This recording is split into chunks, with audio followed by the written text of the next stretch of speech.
जसजशा भाजपच्या निवडणुका जवळ येत राहिलेल्या आहेत, तर भाजपमध्ये खूप इन्कमिंग खूप मोठ्या प्रमाणामध्ये वाढलेले आहे. म्हणजे धुळ्याचे पाटील गेले, त्याच्यानंतर जळगावचे गेले, कोल्हापूरचे गेले, अकोल्याचे गेले. म्हणजे अनेक कार्यकर्ते या पक्षामध्ये जात असतात. आणि आता नाशिकमध्ये एकतर एका पक्षातून दुसऱ्या पक्षामध्ये जाणारे लोक आहेत. आता उद्धव सेनेला मोठा धक्का देत भाजपचे उपनेते बबनराव घोलप आणि सुधाकर बडगुजर यांना भाजपमध्ये प्रवेश दिला आणि त्यांना पवित्र करून घेतलं. आणि या प्रवेशावरून भाजपमध्ये अंतर्गत नाराजी असले तरी या भाजपला महापालिकेच्या आणि जिल्हा परिषदेच्या निवडणुका जिंकायच्या असल्यामुळं ही मोठी राजकीय खेळी आहे. आणि त्यामुळं ह्या भाजपमध्ये दुसऱ्या पक्षातील व्यक्तींना देखील प्रवेश देत आहेत. हा जो पक्षाचा भाग आहे, पक्षातील काही लोक त्याला विरोध करत असतात, परंतु तो विरोध एक क्षणिक असा असतो. त्यामुळं कालांतराने भाजपामध्ये बडगुजर घोलप यांना स्वीकारलं जाईल असंही बोललं जातं. कारण त्यांना एखादं काही पदं देऊन ते त्यांच्या पद्धतीने ते व्यवस्थित जातील. आता नाशिकमध्ये काही भाजपासाठी एक मोठा चेहरा नसल्यामुळं बडगुजर आणि घोलप यांच्या रूपाने एक चेहरा मिळेल अशी अपेक्षा भाजपला वाटते. परंतु नाशिकमध्ये भाजपचा चेहरा गिरीश महाजन हेच असल्यामुळं बडगुजर व घोलप यांना कितपत संधी द्यायची याची एक शक्यता आहे. कारण त्यांना काही उपपदे सुद्धा मिळू शकतात. याशिवाय त्यांचा हे दोन्ही जे आहेत त्यांचा राजकीय आलेख आरोपाचा असल्याने, म्हणजे हे बडगुजर आणि घोलप या दोघांवर राजकीय दृष्टिकोनातून बरेच आरोप झालेले आहेत. त्यामुळे पक्षाचा ग्राफ वाढेल यावरही भाजपचा आमदाराचा विश्वास नाही. त्यामुळं पक्षात इन्कमिंग होऊ नये उत्साह मात्र कमीच दिसतोय. आणि पहिल्यांदा नाशिकमधील काही आमदार, खासदार वगैरे या लोकांनीसुद्धा याला विरोध दर्शवलेला आहे. आता हा एक प्रकरण झालं सुधाकर बडगुजर आणि एक आपले हे दोन नेते घेतले. त्यानंतर बबनराव घोलप आणि बडगुजर हे जरी पक्षात घेतले, आता त्यानंतर एक प्रकरण वेगळंच आहे. घरात शिरून बळजबरीने हाणामारी करत जीवे मारण्याचा प्रयत्न केल्या प्रकरणी भद्रकाली पोलीस ठाण्यात दाखल असलेल्या गुन्ह्यात अटक टाळण्यासाठी उद्धव सेनेचे तत्कालीन नेते आता सुनील बागोल यांच्याकडून जिल्हा व सत्र न्यायालयात अटकपूर्व जामिनासाठी धाव घेण्यात आली होती. मात्र आता फिर्यादी किशोर उर्फ गजू घोडके यांनी पोलिसांना पुरवली जबाब नोंदवल्याने गुन्ह्यात दाखल झाले. दरोड्याचे गंभीर कलम वळगण्यात आले आणि पोलिसाच्या दप्तरी आता हा प्रकार अदखलपात्र गुन्हा म्हणून नोंदवण्यात आलं आणि यांना आता पक्षप्रवेश करण्यासाठी मोकळं रान मिळालं. आणि दरम्यान या गुन्ह्याचं गांभीर्य कमी झाल्यामुळं बागुल आणि राजवाडे यांच्या भाजप प्रवेशाचा मार्ग मोकळा झाला. आता सुनील बागुल यांच्याकडून जिल्हा व सत्र न्यायालयात अटकपूर्व जामीन अर्ज दाखल करण्यात आला होता. त्या अर्जावर सुनावणी होणार होती. मात्र तत्पूर्वीच नाट्यमय घडामोडी घडून तडजोड झाली आणि बागुल यांनी अर्ज मागे घेतला. घोडके यांनी पोलीस ठाण्यात आता नवा पुरवणी जबाब नोंदवून गाळ झालेले दागिने सापडले असं म्हटले. त्यामुळे आता पोलिसांनी जो दरोड्याचा कलम वगळून मारहाण प्रकरणात अदखलपात्र गुन्हा नोंद केला. त्यामुळं आता सुनील बागुल यांच्यासह मामा राजवाडे यांच्यासह अन्य जणांना मोठा दिलासा मिळाला आणि ते आता भाजप प्रवेशासाठी तत्पर आहेत. हा गुन्हा दाखल झाल्यावर उद्धव सेनेतून बागल राजवाडे यांना काढून टाकण्यात आलं होतं. तसेच बागुल आणि राजवाडे यांचा भाजपमध्ये प्रवेशाच्या मार्गात अडथळा निर्माण झाला होता. परंतु या एका गुन्हेमागं घेतल्यामुळं परत भाजपने त्यांना आपापल्या पक्षामध्ये घेतलेले.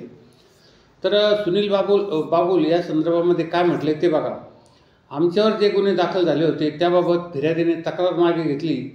भाजप प्रवेशाचा त्यामध्ये काही संबंध नव्हता.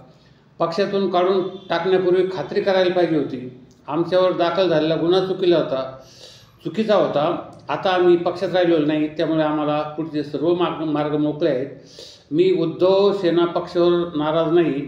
मला पक्षाकडून कुठल्याही पदाची अपेक्षा नव्हती आणि ते मिळालं सुद्धा नाही. त्यानंतर मामा राजवाडे म्हटले, संजय राऊत यांनी केलेल्या ट्विटमध्ये माझ्या हकालपट्टीचा उल्लेख नाही. राजकीय शत्रू होते म्हणून गुन्हे दाखल झाले आमच्यावर. माझ्या पदावर दुसऱ्या व्यक्तीची निवड झाली, त्यामुळे आता मी पुढचा निर्णय घेईन व लवकरच दिशा ठरवू असं त्यांनी ठरवलं होतं. आणि यामध्ये हे फिर्यादी जो पुरवणी जबाब आला होता त्यामध्ये त्यांनी चोरीला गेली सोनसाखळी मिळून आल्याचं म्हटलं. त्यामुळे आता दरोड्याचा कलम काढून मारहाण प्रकरणी अदखलपात्र गुन्हा नोंद करण्यात आला भद्राकाली पोलीस स्टेशनमध्ये. त्यामुळं संशयितांना अटकेचा प्रश्न जाता राहिला नाही असं पोलीस उपायुक्त परिमंडळ 1 यांनी म्हणलं होतं. आता हे पक्षप्रवेशाचं प्रकरण, हे मारामारीचं प्रकरण कसं घडलं हे बघा. आता सुनील बागुल यांच्या विरोधामध्ये फिर्यादी गजू घोडके यांनी त्यांच्या फेसबुकवर शुक्रवारी एक व्हिडिओ पोस्ट केली. त्यामध्ये त्यांनी सुनील बागुल यांच्या कथित गैरव्यवहाराबद्दल माहिती दिली की बागुल कसे आहे बाबा, कशा पद्धतीचा याने गैरव्यवहार केलेला आहे वगैरे वगैरे. त्यामुळे बागुल यांच्या सांगण्यावरून राजवाडे आणि देशमुख यांनी त्यांना फोनवरून धमकावलं.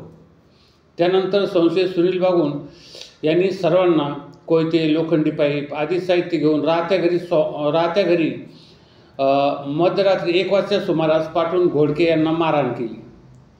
घरातील संसर्गोपयोगी साहित्याची तोडफोड करत 4 लाखाचं नुकसान केलं. गळ्यातील 25 ग्रॅम वजनाची सोनसाखळी घेतली आणि तसेच जीवे मारण्याची धमकी दिली अशी फिर्याद घोडके यांनी भद्राकाली पोलीस ठाण्यात दिली होती. परंतु फिर्यादीने परत पुरवणी जबाब नोंदवला का माझं काही चोरीला गेलेलं नाही, गेलेलं होतं ते घरातच सापडलं. त्यामुळे दरोड्याचा कलम वगळलं आणि आता त्यांच्या अदखलपात्र गुन्हा दाखल केला.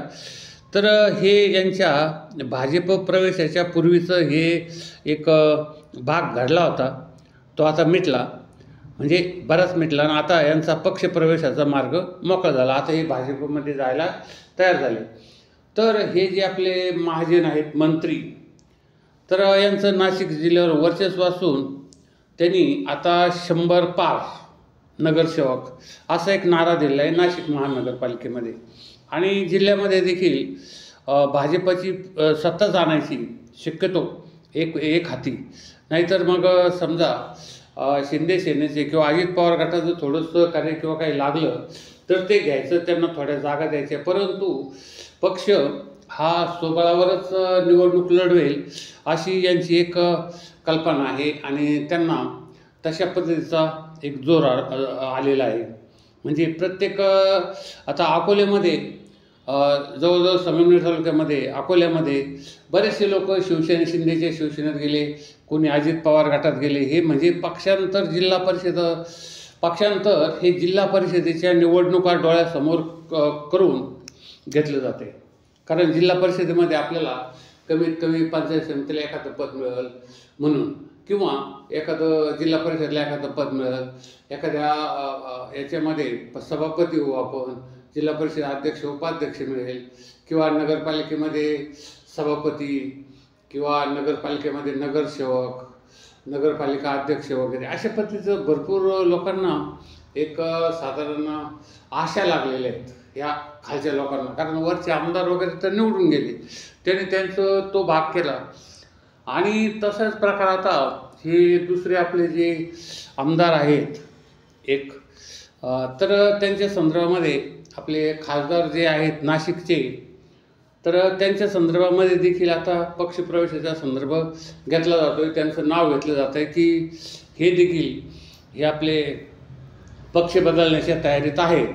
म्हणजे आपले गोडसे सर, हेमंत गोडसे हे खासदार पराभूत खासदार यांचा राजेभाऊ वाजे यांनी पराभव केला, तर हे सुद्धा पक्ष बदलण्याच्या तयारीत आहेत असं त्यांचं म्हणणं आहे. बघू आता परिस्थिती कशा पद्धतीने होती आणि हे गिरीश महाजन कशा पद्धतीने आपापल्या पद्धतीने काम करतात, तो एक महत्त्वाचा मुद्दा आहे. परंतु आता हे जे गिरीश महाजन आहे यांच्यावर एक फार मोठ्या पद्धतीचा एक आरोप करण्यात आलेला आहे की लोढा जो आहे प्रफुल्ल लोढा, एक आपलं जे मध्यंतरीचं जे प्रकरण झालं होतं आणि त्या प्रकरणामध्ये ह्या आपल्या मंत्र्यांचं नाव आलं आणि नंतर मग त्यांनी परत सांगितलं की माझा काही यामध्ये संबंध नाही आहे.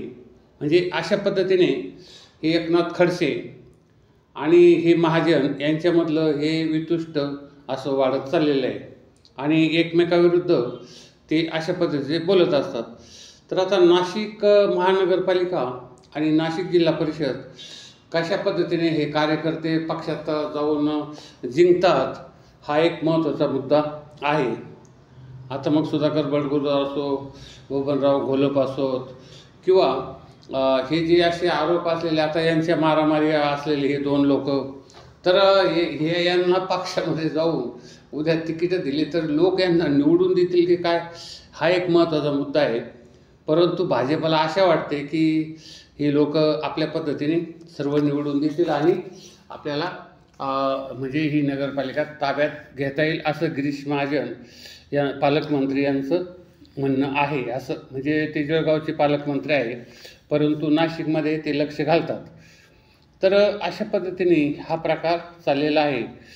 तर यांचा प्रवेशाचा मार्ग आता सुकळ झाला आणि लवकरच ते सर्व आपल्या कार्यकर्त्यासहित आपल्या चिल्ल्यापिल्ल्यासहित एक सर्वसामान्य लोकांसहित भाजपमध्ये प्रवेश करतीलच अशी एक शक्यता पूर्ण निर्माण झालेली आहे. तर आमचं ATM न्यूज चॅनल संपूर्ण महाराष्ट्रात लाखोच्या संख्येत लोक बघत असतात. आपण या चॅनलला जास्त शेअर, लाईक, सबस्क्राईब करा आणि कॉमेंट करा आणि कॉमेंट करून सबस्क्राईब करा. धन्यवाद.